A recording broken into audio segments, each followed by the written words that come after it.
Hey guys, आज हम बात करने वाले हैं ओकुन्स लॉ के बारे में। ओकुन्स law states that 1% fall in unemployment rate increases growth rate of output by 2.5% above the natural rate of growth of output. Now ut minus 1 is equal to minus 0.4 into gy minus 3%. अब ut is unemployment in year t and ut minus 1 is unemployment in year t minus 1. और 3% यहाँ पर represent कर रहा है natural rate of growth of output.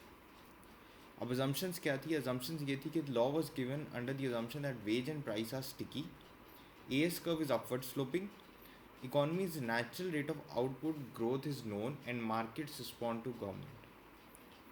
Okun calculated all his parameters by taking US economy data from 1916 to 1952. Natural rate of output growth rate of output was calculated by adding the rate of growth of labor force and the rate of growth in technical coefficients. तो rate of growth of labour force और rate of growth in technical coefficients को add किया गया था. He found it to be 3% for the US economy. The value of 2.5% जो है it was derive from the responsiveness coefficient of 0.4%, which showed that if output growth rate is 1% above its natural rate, then unemployment will have to fall by 0.4%. तो अगर हम देखें यहाँ पर ऊपर equation में कि ut-1, अगर ये 1 है, ये ut-1, तो अगर हम 1 को 0.4 से डिवाइड करेंगे तो हमें 2.5 मिल जाएगा. तो हमारी वैल्यू डिराइव हो जाएगी 2.5. नाउ ये हमें हेल्प करता है सैक्रिफाइस रेशो डिटर्मिन करने के लिए. Sacrifice ratio is equal to point year of excess unemployment upon percentage change in inflation.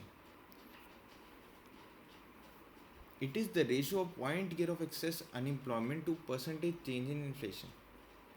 It helps in finding out for policymakers the rate at which inflation control can be planned so that there is no exogenous impact in the economy with respect to expectations form.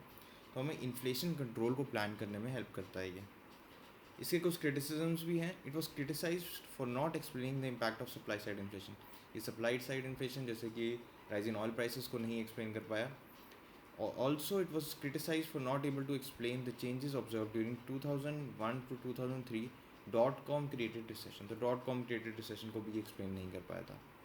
तो ये था ओकुन्स law guys. Thank you.